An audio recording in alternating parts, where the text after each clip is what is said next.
굿모닝 프레지던트 데이터 읽어주는 남자 엄문화입니다.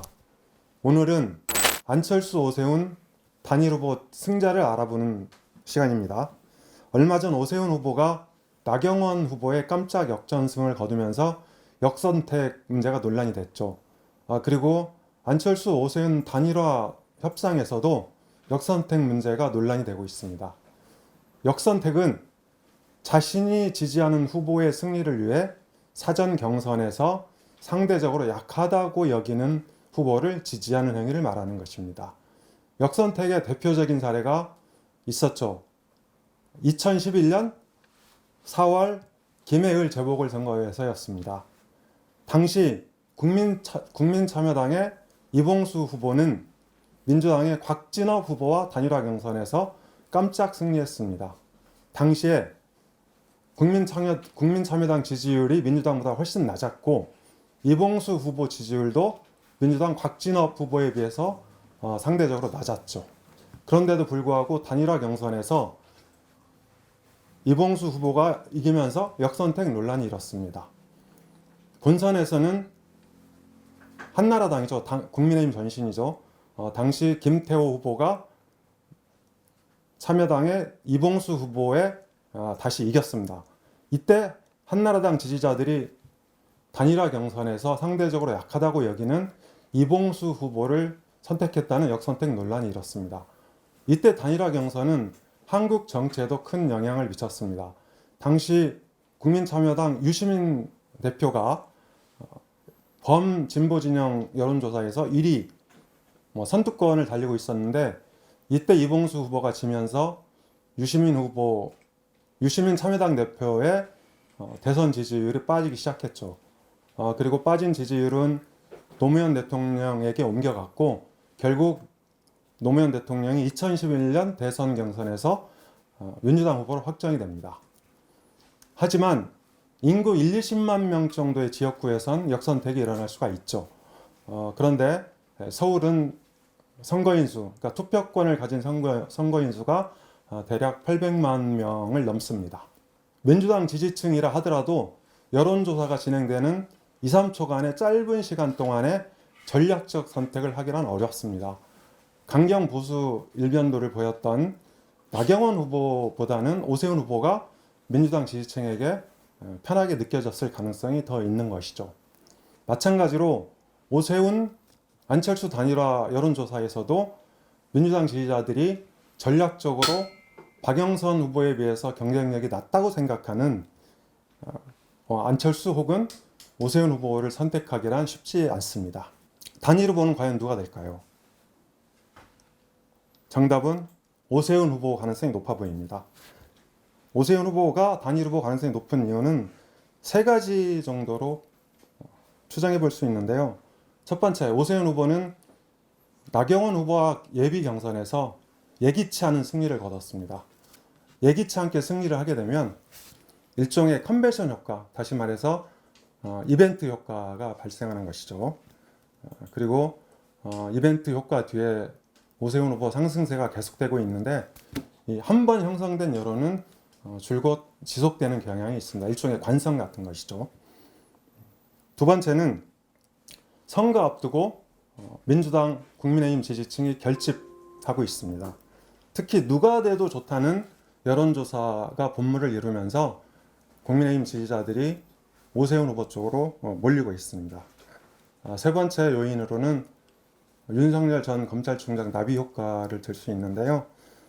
윤석열 전 검찰총장이 여론의 주목도를 높이면서 상대적으로 안철수 후보가 갖고 있었던 반문재인 대표성이 약화되고 있습니다.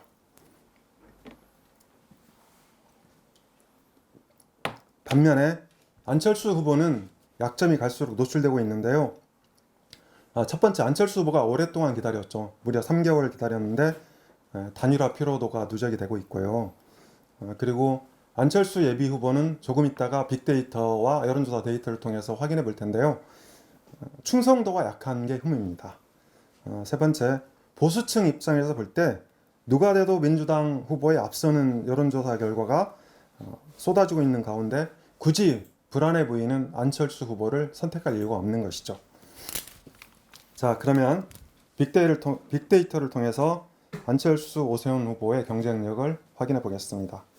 빅데이터 플랫폼 썸트렌드가 한 달간 분석한 안철수, 오세훈 후보 언급량을 확인해 보시죠. 썸트렌드 분석은 블로그, 인스타그램, 트위터, 뉴스 등이 포함되어 있습니다.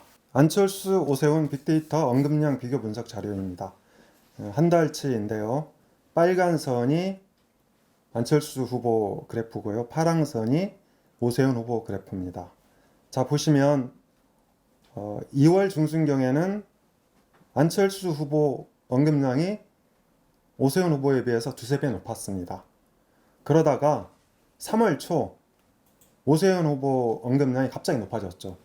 이때가 바로 국민의힘 경선에서 나경원 후보에 이기게 되면서 언급량이 급격히 늘어난 것입니다.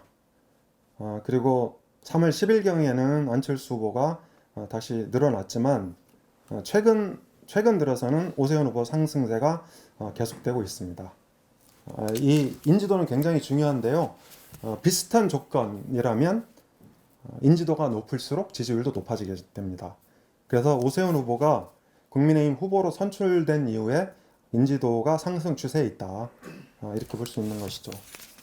그리고 두 번째로 안철수, 오세훈 후보의 감성어 비교를 보시겠습니다. 안철수 후보와 오세훈 후보는 긍부정 이미지에서 비슷한 양상을 보이고 있습니다. 안철수 긍정 이미지는 45%, 오세훈 후보는 32%인데 오세훈 후보가 다소 높지만 중립 이미지에서는 오세훈 후보가 앞서죠. 오세훈 후보가 30%이고 안철수 후보가 17%입니다. 그리고 부정 이미지에서는 우열을 가리기 어려운데 오세훈 후보가 다소 앞서 있습니다. 38%죠. 그리고 안철수 후보는 39%를 기록하고 있습니다. 감성어 랭킹에서는 안철수 후보가 다소 앞서고 있습니다. 10위 안에 긍정이 4개 들어있죠. 1위 도움, 2위 대세, 5위 안전, 10위 긍정 이렇게 분포되어 있고요. 오세훈 후보 감성어 랭킹에서는 긍정 이미지가 10위 안에 2개, 3위 최선, 10위 긍정 포함되어 있습니다. 그리고 오세훈 후보 감성어 랭킹에서 특징적인 것은 부정 이미지가 하나밖에 없다는 점이죠. 2위 의혹 하나입니다. 그리고 나머지는 모두 중립으로 되어 있죠. 반면에 안철수 후보는 부정 이미지가 10위 안에 3위, 4위, 7위, 8위, 9위 이렇게 6개나 분포되어 있습니다. 썸트렌드로 볼 때 오세훈, 안철수 후보의 긍부정 이미지 감성어 랭킹은 우열을 가릴 수 없는 비슷한 양상을 보이고 있다. 이렇게 볼 수 있을 것 같습니다. 그리고 다음으로는 여론조사 자료를 분석해 보겠습니다. KBS가 11일 발표한 서울시장 맞대결 조사 결과입니다. 자, 여러분 여론조사 보실 때 간단하게 포털에서 중앙선거 여론조사 홈페이지를 클릭하시면 되고요. 메인 페이지 맨 왼쪽 상단에 여론조사 결과 현황표를 클릭하시면 이 선거 여론조사 결과를 확인해 볼 수 있습니다. 선거 여론조사 확인해 보실 때 가장 중요하게 보실 부분은 응답률이 얼마나 되느냐. 이 굉장히 중요한 의미가 있고요. 왜냐하면 응답률이 높을수록 정확도가 개선된다고 볼 수 있습니다.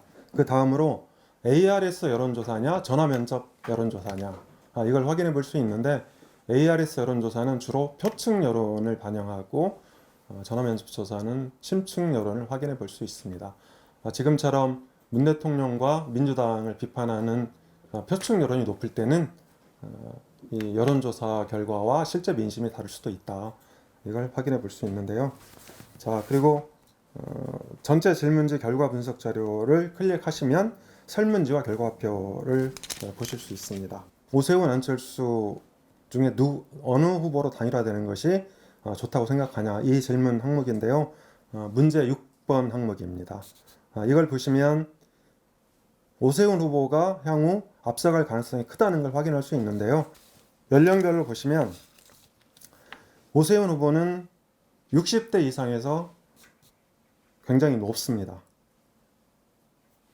그러니까 국민의힘 지지율이 높은 60대 이상에서 오세훈 후보로 쏠림 현상이 일어나고 있는 걸 볼 수 있고요. 반면에 안철수 후보는 20, 30대에서 높습니다. 20, 30대에서 높다는 것은 충성도의 약화로 이어질 수 있는데 20, 30대가 오세훈 후보, 안철수 후보를 선택하지만 실제 지지율에서 실제 여론조사가 실제로 진행될 때는 상대적으로 젊은층 여론조사 응답률이 떨어지기 때문에 낮아질 가능성이 많다. 이렇게 볼 수 있을 것 같고요. 정당 지지율로도 보면 오세훈 후보는 국민의힘 지지층 가운데 59.9, 약 60% 지지를 획득하고 있는 반면에 안철수 후보는 34.3%에 머물고 있다. 이렇게 볼 수 있고요. 민주당 지지층에서는 오세훈 후보가 36.0%, 안철수 후보가 30%인데요. 이걸 보고 오세훈 후보 쪽으로 역선택이 이루어지고 있다 이렇게 생각하시는 분들도 계실 텐데 이것은 과거에 지금까지 안철수 후보가 문재인 후보에 대해서 강력한 비판 목소리를 내왔다. 이런 면에서 볼 때 민주당 지지층이 상대적으로 문재인 대통령에게 비판적인 목소리를 내지 않은 오세훈 후보를 선택했을 가능성이 있다. 이렇게 이제 확인해 볼 수 있죠. 그리고 국민의당 안철수 후보를 선택하는 정당 지지층을 보면 정의당 지지층 그리고 무당층, 기타 정당 이런 데서 높습니다. 기타 정당이나 무당층이나 정의당 지지층은 실제 여론조사에서 오세훈 후보를 선택할 가능성은 그만큼 낮아진다고 볼 수 있겠죠. 왜냐하면 야권 단일화에 대한 관심 자체가 적어지기 때문입니다. 자, 이렇게 볼 때 오세훈 후보가 실제 여론조사 경선에서 상당히 유리한 국면에 있다 이렇게 볼 수 있고요. 지난 3월 14일 STI라는 곳에서 여론조사 결과를 발표를 했는데 이 여론조사에 따르면 안철수, 오세훈 단일 후보 중에 누가 되더라도 민주당 박영선 후보에 비해서 20% 이상 앞선다는 결과가 나왔다고 합니다. ARS 여론조사라 여기에선 저희가 구체적으로 분석하지 않았는데요. 이런 조사 결과도 오세훈 후보에게 유리하게 적용될 수밖에 없습니다. 왜냐하면 국민의힘 지지자 입장에서 누가 돼도 20% 이상 격차로 박영선 후보에 앞서게 되는데 굳이 우리 당 후보, 비교적 불안한 후보인 안철수 후보를 선택할 그런 여지가 없어지기 때문이죠. 이런 측면에서 안철수 후보에 비해서 오세훈 후보, 단일 후보 가능성이 굉장히 높아지고 있다. 이렇게 볼 수 있습니다. 데이터 읽어주는 남자, 오늘은 데이터를 통해 안철수, 오세훈 단일 후보 경선 전망을 알아봤습니다. 우리가 살펴본 데이터는 오세훈 승리 가능성이 크다는 걸 알려주고 있네요. 시청자 여러분, 유익하고 재밌었다면 구독과 공유 콕 눌러주시기 바랍니다. 특히 구독 콕 눌러주시면 다음 방송에선 서울시장, 부산시장, 그리고 윤석열 전 검찰총장 정치 성공 여부, 내년 대선 결과 등을 정확히 예측해서 미리 알려드리겠습니다. 저는 다음 방송에서 더 많은 데이터로 돌아오겠습니다. 지금까지 데이터 읽어주는 남자 엄문화였습니다. 안녕.